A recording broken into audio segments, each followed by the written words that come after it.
Royal Challengers Bangalore qualified for the playoffs and made the greatest comeback in IPL history। और हो सकता है कि महेंद्र सिंह धोनी को हमने आखिरी बार क्रिकेट की फील्ड पर देखा। डिटेल में बात करते हैं ये एपिक मैच की between RCB and CSK the friendly pitch पे।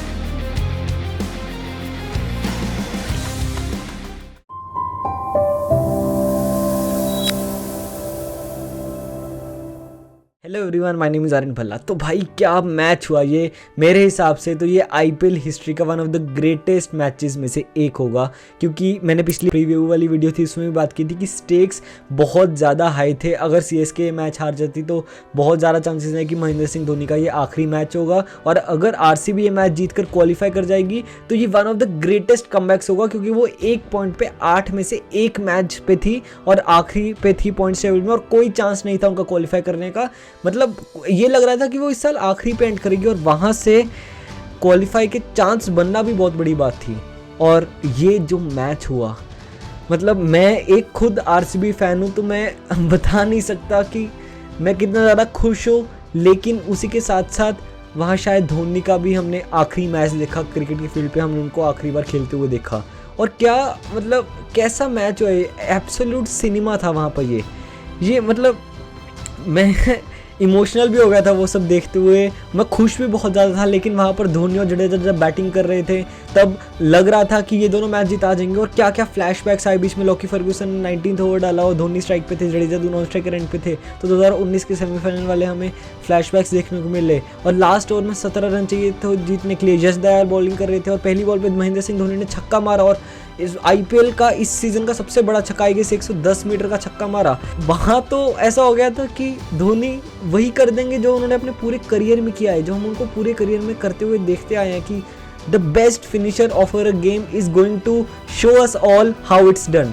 लेकिन फिर वो आउट हो जाते हैं, वो बैट घुमाते हैं, बॉल हवा में जाती है, और अगर वो कैच हो जाता तो वो शायद आखिरी बॉल होती धोनी की मतलब क्रिकेट में, और वो कैच पकड़ लेते हैं स्वप्निल सिंह और महेंद्र सिंह धोनी आउट हो जाते हैं। वहाँ पे हमने उन्हें निराश होते हुए भी देखा। कितनी बार हमें धोनी को अपने इमोशंस दिखाते हुए दिखते हैं, तो वहाँ पर धोनी आउट हो जाते हैं और 4 बॉल में 11 रन चाहिए होते हैं। फिर एक डॉट बॉल होती है, शार्दुल ठाकुर डॉट बॉल खेल लेते हैं। फिर जडेजा स्ट्राइक में आते हैं तो 2 बॉल में 10 रन चाहिए होते हैं। और पिछले साल आईपीएल फाइनल में भी 2 बॉल में 10 रन चाहिए थे और जडेजा ही स्ट्राइक पे थे, वहाँ पे उन्होंने बना दिए थे, लेकिन यहाँ पर वो नहीं बना पाते और आरसीबी क्वालिफाई कर जाती है प्लेऑफ्स के लिए after they were at last position in the points table. और वो जब वो एक मैच जीते थे 10 में से, वहाँ से आकर वो क्वालिफाई कर जाते हैं। मतलब मेरे को तो इतने सीज़न हो गए भाई, आई गेस 15 भी नहीं 17 सीज़न हो चुके आई गेस आईपीएल के। हाँ, 17वां सीज़न है। मेरे को कोई ऐसा मैच याद नहीं आता। वो मुंबई इंडियंस राजस्थान रॉयल्स वाला जो प्लेऑफ मैच था वो काफ़ी क्लोज आता है। मुंबई इंडियंस ने वहाँ पे कुछ ऐसा ही कमबैक किया था, लेकिन वो तब भी इतने ज़्यादा स्टेक्स आए नहीं थे। यहाँ पर सामने सीएसके थी, आरसीबी वर्सेस सीएसके था। आरसीबी आज तक एक भी आईपीएल ट्रॉफी नहीं जीती है। इनके पास बहुत ज़्यादा चांस था, इतना अच्छा मोमेंटम था कि वो क्वालिफाई करे तो शायद जीत जाएंगे। एक तरफ ये टीम थी और दूसरी तरफ Chennai super Kings, the most successful franchise in IPL history, और उसमें भी महेंद्र सिंह धोनी थे और वो एंड में बैटिंग कर रहे थे। उनके पास चांस था मैच जिताने का। तो मतलब मैं बयान नहीं कर पा रहा वर्ड्स में कि मैं कैसे बात करूं इस मैच की। वो फाफ डू प्लेसिस ने जो सैंटनर का कैच पकड़ा, outstanding catch, the catch of this season, one of the greatest catches in pressure in IPL history. ये मैच तो याद रखा जाएगा। जब भी कभी आईपीएल पे एक बुक लिखी जाएगी तो ये मैच की बात होगी वहाँ पे। ऐसा मैच था ये। जो चुनिंदा मैचेस होते हैं आप टोटल याद करोगे, अगर मान लो आज से 10 साल बाद आपने क्रिकेट देखना छोड़ दिया, फिर आप याद करोगे अपने बचपन में आपने कौन से आईपीएल मैचेस देखे थे, तब आप ऐसे मैचेस को याद करते हो। वो वैसा इमोशनल रोलर कोस्टर वाला ये मैच था। मैं अपने पापा के साथ देख रहा था और मेरे पापा धोनी के बहुत बड़े फ़ैन हैं, तो वो सीएसके को सपोर्ट कर रहे थे, और एक तरफ मैं कोहली का बहुत बड़ा फ़ैन हूँ तो मैं आरसीबी को सपोर्ट कर रहा था। तो ये मेरे अपने पापा के साथ भी one of the best memories है ये मैच देखना। एंड में मैं बहुत ज़्यादा खुश हुआ, वो खुश नहीं थे डेफिनेटली, बट बहुत ज़्यादा मज़ा आया मैच देख के। और मैं पूरा बॉल बाय बॉल मैच पे नहीं जाऊँगा, मेरे को पता है आप लोगों ने भी देखा होगा स्टार्टिंग में बारिश आई थी, बारिश के बहुत ज़्यादा चांसेस थे इस मैच में, तो शायद था कि मैच अबेंडन भी हो सकता है। अगर मैच अबेंडन हो जाता तो सीएसके क्वालिफाई कर जाती ऑटोमेटिकली, लेकिन बीच में 3 ओवर्स आरसीबी ने बहुत अच्छा स्टार्ट की। विराट कोहली ने क्या सुंदर शॉट्स खेले उसके बाद बारिश आ जाती है और एकदम से स्पिनर्स आते हैं और बॉल इतनी ज़्यादा टर्न होने लग जाती है, पता नहीं कैसे सब हैरान हो जाते हैं कि भाई ये पिच को क्या हो गया, बारिश में इतनी ज़्यादा स्क्वायर टर्न हो रही है बॉल। और लेकिन फिर भी विराट कोहली वहाँ पे छक्के मारते हैं, स्पिनर्स को स्लॉग स्वीप मारते हैं और रन रेट को बनाए रखते हैं। फिर विराट कोहली आउट हो जाते हैं, एक टॉप एज लगता है आई गेस, लॉन्ग ऑन पे कैच दे देते हैं वो सैंटनर की बॉल पे। वहाँ पे कितने ज़्यादा इमोशंस थे भाई इस मैच में, इतने ज़्यादा इमोशंस हमें क्रिकेट मैच में कब देखने को मिलते हैं। हमें देखा कि सैंटनर ने भी विराट कोहली को एक हल्का सा सेंड ऑफ टाइप दिया जब उन्होंने उनको आउट दिया। विराट कोहली तो पूरे मैच में ही इतने ज़्यादा एनर्जेटिक थे, वो पैशन उनका दिख रहा था, है ना। और एंड में तो वो इमोशनल हो जाते हैं जब वो उनको बिलीव नहीं होता कि ये क्या हो गया, कि आरसीबी एक्चुअली में क्वालिफाई करेगी और सामने कौन, सीएसके, जहाँ पे जो एमएस धोनी अपना शायद आखिरी मैच खेल रहे हैं उनके सामने, और विराट कोहली और एमएस धोनी का बॉन्ड तो हमें शुरू से ही पता है। तो मतलब इससे अच्छा मैच हम एक्सपेक्ट नहीं कर सकते थे। The greatest ever match in IPL history. और मेरे को पता है आप इन दोनों टीम्स के फ़ैन हो ना हो, मैं बायस, आपको लग रहा होगा मैं बायस हो रहा हूँ आरसीबी की तरफ, लेकिन नहीं भाई, सच में ये मैच इतना हाई इमोशंस वाला मैच था। आप अगर, मेरे कुछ दोस्त हैं जो स्टेडियम में बैंगलोर में मैच देख रहे थे, उन्होंने मेरे को वीडियोस भेजे स्टेडियम की, तो क्या माहौल था वहाँ पे, क्या इंटेंसिटी थी। बीच में बारिश आई, उसके बाद मैच दोबारा शुरू हुआ, फिर मैच एकदम से स्लो हो गया, रन्स नहीं बने, फिर आरसीबी ने कमबैक किया, रजत पाटीदार ने अच्छी बैटिंग की, कैमरन ग्रीन ने क्या कमाल की बैटिंग की, बीच में कैचेस भी छूटे, सीएसके कैचेस छोड़ रही है भाई आज, मतलब सीएसके प्रेशर में इतना अच्छा परफॉर्म करती है और वो कैचेस छोड़ रही है। सब कुछ देख लिया हमने इस मैच में। उसके बाद एंड में दिनेश कार्तिक ने भी आके छोटा सा कैमियो खेला, ग्लेन मैक्सवेल ने भी अच्छी बैटिंग की और आरसीबी 218 रन मार जाती है। 18 रन से उनको जीतना होता है अगर प्लेऑफ्स तक जाना है तो, और दो एग्जैक्टली 218 बनाती है, तो उनको 201 से नीचे पे रोकना था चेन्नई सुपर किंग्स को। और पहली बॉल मैक्सवेल ओवर डालते हैं और ऋतुराज गायकवाड़ आउट हो जाता है, कैच आउट हो जाते हैं, और बॉल कोई बहुत अच्छी भी नहीं थी लेकिन वो खराब शॉट मारकर आउट हो जाते हैं। और पावर प्ले में एक और विकेट गिर जाती है कि हाँ, डैरिल मिचेल भी आउट हो जाते हैं, वहाँ विराट कोहली अच्छा कैच पकड़ लेते हैं। तो तब लगने लगता है कि सीएसके बिल्कुल बाहर हो जाएगी, लेकिन रचिन रविंदर एक एंड से बहुत अच्छी बैटिंग करते हैं। और शिवम दुबे को तो मैं इतना बैक कर रहा था, पिछली वीडियो में मैंने प्रेडिक्शन की थी कि शिवम दुबे हैं जो ये मैच जिता सकते हैं, और शिवम दुबे ने आई गेस 15 बॉल में 7 रन बनाए। उनको क्या हो गया भाई, उनको बॉल खेल ही नहीं जा रही, स्पिनर्स के सामने रन नहीं बना पा रहे वो।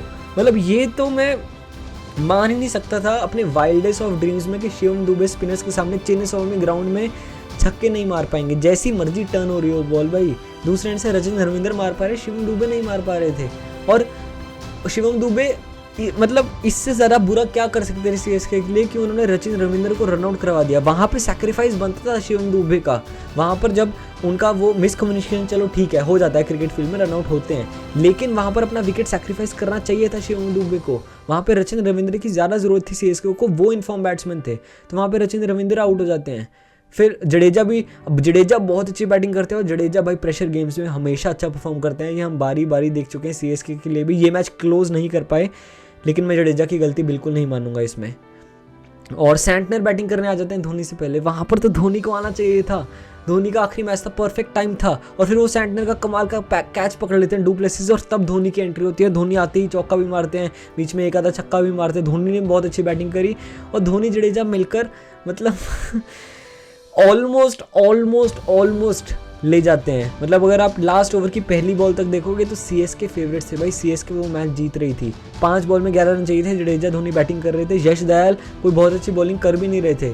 तब तो मेरे को बिल्कुल ही उम्मीद मैंने खो दी थी, मेरे को तो लग रहा था कि पक्का ही ये मैच सीएसके जीत जाएगी और धोनी ये मैच फिनिश कर देंगे।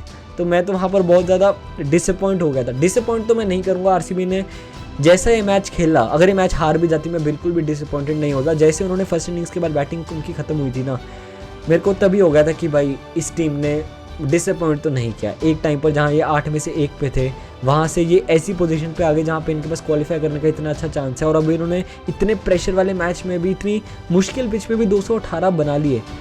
तो भाई मैं तो खुश था उससे भी, चाहे वो क्वालिफाई ना भी करते, चाहे मैच हार भी जाते, लेकिन फिर भी वो एंड तक फाइट करते रहे। एंड में यश दयाल के बारे में सोचो भाई, एक टाइम था पिछले साल उन्होंने 1 ओवर में 29 रन डिफेंड नहीं कर पाए थे रिंकू सिंह के सामने, 5 छक्के खा लिए थे उन्होंने। और आप कहानी देखो कैसे पलट गई। इस साल उन्होंने वर्ल्ड के बेस्ट फिनिशर के सामने 5 बॉल में 11 रन डिफेंड किया और आखिरी ओवर में सिर्फ और सिर्फ 7 रन दिए। तो ये होती है टाइम की खासियत, ऐसे बदलता है टाइम। मतलब एक टाइम पे आप इतने बड़े विलेन बन जाते हो, लेकिन अगर आप मेहनत करते रहे तो कभी भी गिव अप नहीं करते तो आप हीरो ज़रूर बनते हो। यही हमने देखा यश दयाल के साथ, यही हमने देखा आरसीबी की कहानी के साथ। उन्होंने गिव अप नहीं किया। विराट कोहली का एक बहुत फेमस डायलॉग हो रहा है कि you just need 1% chance, but do you have enough belief in you to convert that 1% to 5% and then that 5% to 10% and then that 10% to 30% and finally into something big? Do you have that belief? और RCB ने वो अपने अंदर वो belief दिखाया और वो हमें उनके फील्ड पे देखने को मिला। हर तरह के इमोशंस देखे। एंड में जो विराट कोहली इमोशनल हो गया, अनुष्का शर्मा इमोशनल होगी, महेंद्र सिंह धोनी की आंखों में भी हमने थोड़ा सा पानी देखा। तो सब कुछ देख लिया भाई हमने इस मैच में। तो मेरा तो बहुत लंबे टाइम तक ये फेवरेट क्रिकेट मैच रहेगा जो मैंने लाइव देखा है, मतलब जो टीवी पे देखा है। बहुत सारे मैचेस देखे और हमने इंडिया के भी बहुत सारे मैचेस देखे, आईपीएल के भी बहुत सारे मैचेस देखे, लेकिन फिर भी ये one of the ever lasting memories में मेरा मैच जाएगा। तो आपको कैसा लगा है मैच देखकर? आपने किसके साथ देखा? मतलब ऐसा हो जाता है ना कि आज से 5 साल बाद भी मेरे को ये मोमेंट याद रहेगा कि मैं अपने पापा के साथ बैठा ये मैच देख रहा था और वो सीएसके को चीयर कर रहे थे, मैं आरसीबी को चीयर कर रहा था और आरसीबी मैच इतने ज़्यादा एपिक कमबैक के बाद ये मैच जीत जाती है। मेरे को ये याद रहेगा 5 साल बाद भी, 10 साल बाद भी। तो आपको भी ना ये मोमेंट आपको याद रहेगा अगर आप इतने ज़्यादा कनेक्टेड हो इन दोनों टीम्स में से किसी के साथ भी, तो आपको ये मोमेंट्स छप जाते हैं। जैसे मेरे को एक मोमेंट पहले याद आता है कि 2013 की चैंपियंस ट्रॉफी में जो इंडिया जीती थी इंग्लैंड के सामने, वो मैंने अपने पापा के साथ बैठ के देखा रहा। तब मैं काफ़ी छोटा था, सिर्फ 10 साल का था, नया नया क्रिकेट देखना शुरू किया था मैंने। 2011 वर्ल्ड कप पे शुरू किया था, लेकिन 2013 में थोड़ी बहुत समझ आ गई थी। तो वो मेरे को मोमेंट अभी भी अच्छे से याद है। रात को वो बारिश वाला मैच था, रेन इफेक्टेड मैच था, रात को 1-2 बजे ख़त्म हुआ था। और ये मैच भी मैं थोड़ा सा उसमें डालूंगा कि ये मैच भी मेरे को परमानेंट याद रहेगा। और यहाँ से आरसीबी ट्रॉफी जितना डिज़र्व करती है भाई, विराट कोहली डिज़र्व करते ट्रॉफी जीतना। ये साल तो जितना मैजिकल जा रहा है वो बंदे से ज़्यादा कोई भी डिज़र्व नहीं करता भाई।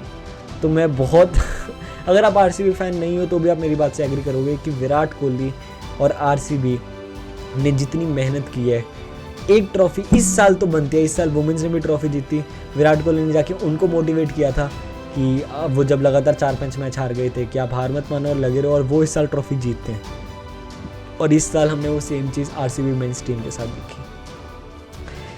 तो ठीक है, चलो आप बताओ कमेंट्स में आपको कैसा लगा मैच देखकर। आप किसके साथ मैच देख रहे थे? आप कहाँ पे थे ये मैच जब आपने देखा? और आप किसको सपोर्ट कर रहे थे ज़रूर बताओ। और महेंद्र सिंह धोनी भाई, क्या करियर राइज बंदे का।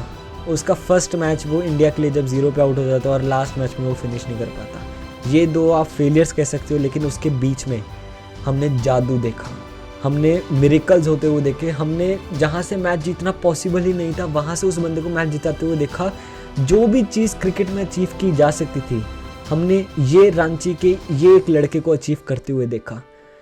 मतलब एक लेजेंड को बनते हुए देखा अपनी आंखों के सामने। ना जाने कितने मैचेस उस बंदे ने जिताए, और सिर्फ मैचेस जिताना मैं कहूँगा इस बंदे की खासियत नहीं थी। इस बंदे की खासियत थी कि वो कितना ज़्यादा कूल रह सकता था इतनी टेंस सिचुएशन में भी, इतने बड़े मैच में भी, हाई प्रेशर गेम में भी वो कैसे अपना कूल मेंटेन रखता था और अपना कंपोजर बनाए रखता था। ये रहेगी महेंद्र सिंह धोनी की लेगेसी। महेंद्र सिंह धोनी के बारे में मैं सोचूंगा एक अलग से वीडियो बनाऊंगा जिसमें हम अच्छे से बात करेंगे उनके करियर के अप्स एंड डाउन्स के बारे में। लेकिन ये एक एंड ऑफ एन एरा है।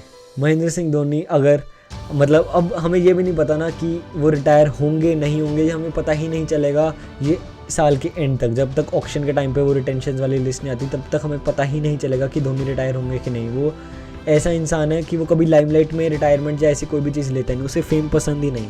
वो बस एक इंस्टाग्राम पोस्ट डाल देगा, एक ट्विटर पे ट्वीट डाल देगा, या बस एक प्रेस रिलीज़ में बता देगा कि मैं रिटायर हो रहा हूँ। कोई उसको लास्ट मैच नहीं चाहिए, कुछ नहीं चाहिए, कोई फेम नहीं चाहिए, और वो चला जाएगा। और हमें उसके बाद वो कभी भी ना सोशल मीडिया पे एक्टिव है ना कहीं और देखने को मिलेगा। ये है महेंद्र सिंह धोनी की खासियत भाई। ऐसा आपको प्लेयर चाहे ज़रूर मिल जाएगा भाई। प्लेयर बहुत आते हैं, बहुत चले जाते हैं, लेकिन ऐसा इंसान, ऐसा करेक्टर, ऐसा माइंड फील्ड पे कितने देखने को मिलता है। इतना इनसे अच्छा क्रिकेटिंग माइंड मैं तो अभी बहुत ही 20 साल का ही हूँ, मेरे को क्या 10 साल हुए होंगे क्रिकेट देखते हुए, मैंने तो नहीं देखा। लेकिन जितने भी बड़े बड़े एक्सपर्ट्स भी हैं वो भी यही मानते हैं कि इनसे अच्छा क्रिकेटिंग माइंड आज तक नहीं आया है हमारी स्पोर्ट में। The greatest there have ever been in our sport. तो Mahendra Singh Dhoni by end of an era, end of a legacy. तो तभी तो बहुत सारी चीज़ें इस मैच में एक साथ हो गई, तो उन सब के बारे में बात करना काफ़ी ज़्यादा मुश्किल है। बट आई होप मैंने सारे पॉइंट्स कवर किए हों। बाकी अब आज 2 मैचेस हैं संडे को, तो लीग स्टेज ऑलमोस्ट ख़त्म हो गया है। अब टॉप 4 तो डिसाइड हो गया, बस उनका ऑर्डर डिसाइड नहीं हुआ। केकेआर पक्का जाएगी टॉप 2 में, आरसीबी एलिमिनेटर खेलेगी। अब बस बात यह है कि राजस्थान और हैदराबाद में से कौन टॉप 2 में जाएगा और कौन एलिमिनेटर खेलेगा। अगर हैदराबाद अपना मैच जीत जाती है और राजस्थान अपना मैच हार जाती है तो हैदराबाद टॉप 2 में जाएगी, वरना राजस्थान टॉप 2 में चली जाएगी। मेरे को तो लगता है कि राजस्थान ही टॉप 2 में जाएगी, बाकी देखते हैं, कुछ भी हो सकता है। राजस्थान का भी फॉर्म अच्छा नहीं भी चला, लगातार 4-5 मैच वो हार चुके हैं। बाकी लेकिन जो भी टीम एलिमिनेटर में आएगी वो आरसीबी को फेस करने में काफ़ी ज़्यादा डरेगी, क्योंकि जैसा आरसीबी अब क्रिकेट खेल रही है ना, जो वो पैशन दिखा रही है, एनर्जी दिखा रही है, वो बहुत ज़्यादा डेंजरस बन चुके हैं। नथिंग टू लूज एटीट्यूड से वो खेल रही है। और विराट कोहली क्या फॉर्म में है, हर बंदा उनका फॉर्म में आ चुका है, हर बैट्समैन, हर फील्डर अपना 200% देने को तैयार है। तो जब भी कोई टीम ऐसा खेलती है बहुत ज़्यादा डेंजरस हो जाती है। बाकी इस वीडियो में इतना ही। ये वीडियो मैंने काफ़ी रॉ रखने की कोशिश की है, इसमें कोई भी ज़्यादा आपको फैंसी एडिट्स नहीं दिखेंगे, कोई भी ज़्यादा साउंड इफेक्ट्स नहीं दिखेंगे।